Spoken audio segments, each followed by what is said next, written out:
Chilling tales for dark nights.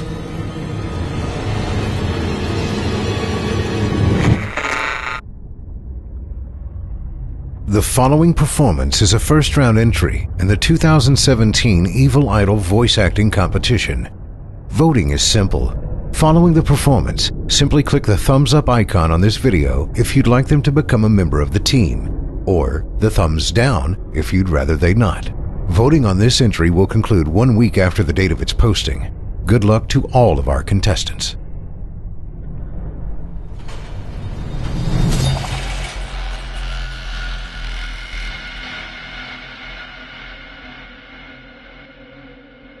Fargo, he said presently, these woods are a bit too big to be at home in them. To be comfortable in them, I mean, eh? He merely gave expression to the mood at the moment. He was hardly prepared for the earnestness, the solemnity even, with which the guide took him up. "You did it right, Simpson, boss," he replied, fixing his searching brown eyes on his face. "And that's the truth, sure. There's no end to 'em. No end at all." Then he added in a lower tone as if to himself, "There's lots found that out, and gone plumb to pieces." But the man's gravity of manner was not quite to the other's liking. It was a little too suggestive for this scenery and setting.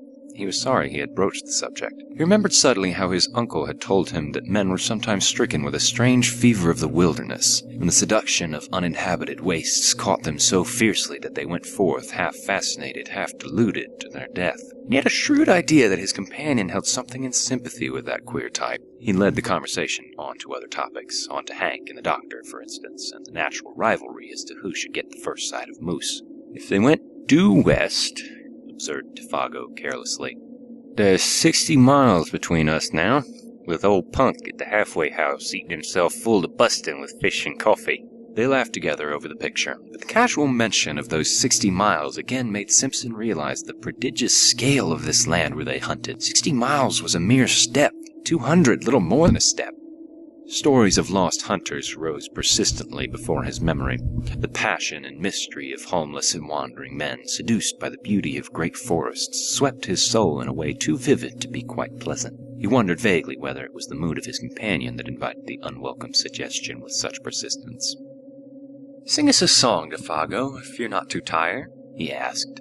"One of those old Voyager songs you sang the other night." He handed his tobacco pouch to the guide and then filled his own pipe, while the Canadian, nothing loath, sent his light voice across the lake in one of those plaintive, almost melancholy shanties with which lumbermen and trappers lessen the burden of their labor. There was an appealing and romantic flavor about it, something that recalled the atmosphere of those old pioneer days when Indians and wilderness were leagued together, battles frequent, in the old country farther off than it is today. The sound traveled pleasantly over the water, but the forest at their backs seemed to swallow it down with a single gulp that permitted neither echo nor resonance. It was in the middle of the third verse that Simpson noticed something unusual, something that brought his thoughts back with a rush from faraway scenes. A curious change had come into the man's voice.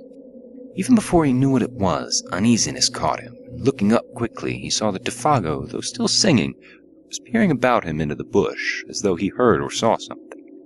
His voice grew fainter, dropped to a hush, then ceased altogether.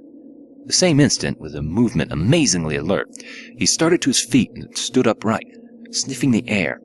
Like a dog scenting game, he drew the air into his nostrils in short, sharp breaths, turning quickly as he did so in all directions and finally pointing down the lake shore eastwards.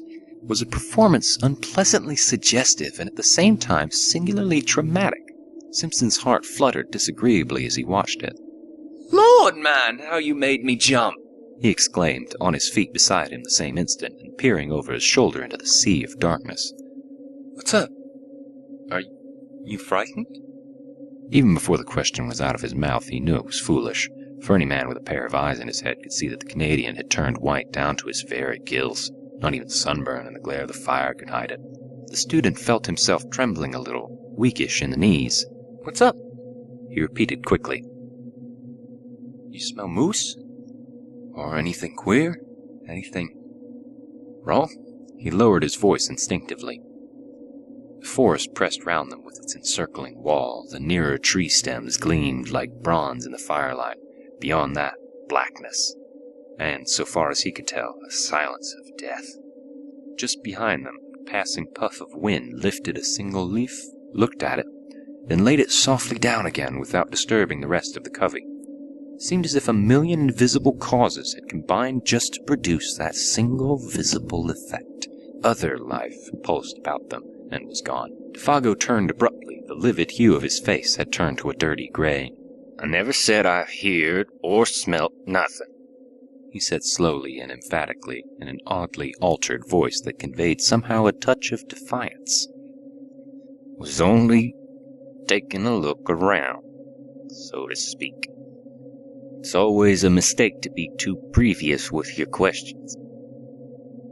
Then he added suddenly with obvious effort in his more natural voice, "Have you got the matches, Boss Simpson?"